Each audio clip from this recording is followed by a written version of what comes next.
আমি আজকে পাবদা মাছ দিয়ে কাঁকরোল আলু রান্না করব। পরিমাণ মতো তেল দিয়ে দিচ্ছি প্যানে।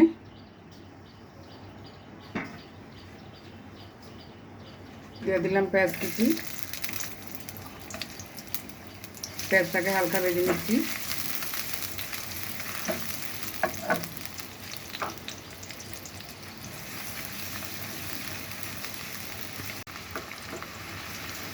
পেঁয়াজ ভাজা হয়ে গিয়েছে। দিয়ে দিলাম হলুদ, মরিচ, ধনিয়া গুঁড়া পরিমাণ মতো। একটু পানি দিচ্ছি সামান্য। স্বাদ মতো লবণ দিচ্ছি। মশলাটাকে একটু কষিয়ে দিচ্ছি।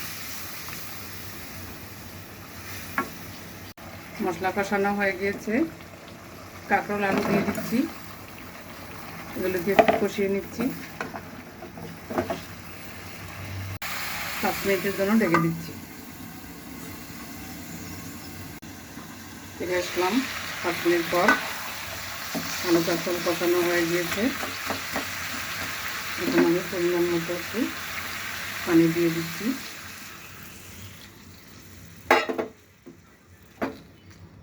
এখন আমি 10 থেকে 12 মিনিটের জন্য ঢেকে দিচ্ছি।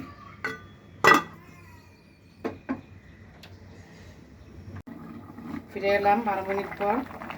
আমার তরকারি সিদ্ধ হয়ে গিয়েছে। এখন আমি উপর থেকে মাছটা দিয়ে দিচ্ছি।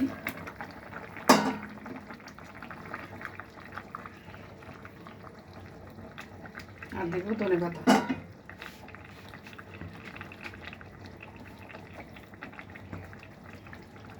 দিয়ে দিলাম ধনেপাতা কুচি।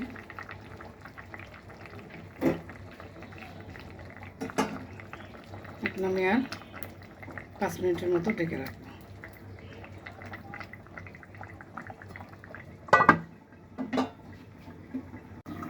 হয়ে গিয়েছে আমার কাঁকরোল আলু পাবদা মাছের তরকারি।